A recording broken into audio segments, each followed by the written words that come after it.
తెలిపేనే.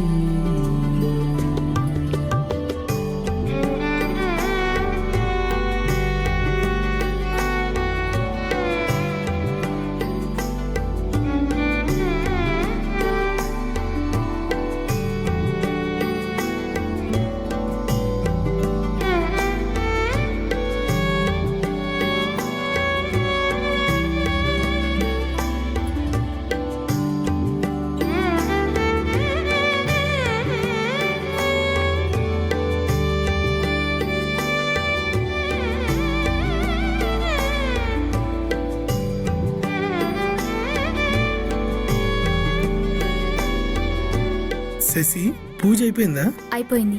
నాకు ఆకలేస్తుంది, అయితే నేను తినేస్తా. ఏ ఇవాళ ఈవినింగ్ వరకు ఉపవాసం. ఒకటేసారి డిన్నర్ చేసేద్దాం. డిన్నరా? నా వల్ల కాదు. ఒక్కరోజే కదా బాలు, ఏం కాదు. సరే, నీ కోసం. ఉమ్, శశి, నువ్వు చాలా అందంగా ఉన్నావు. నాకు తెలుసు.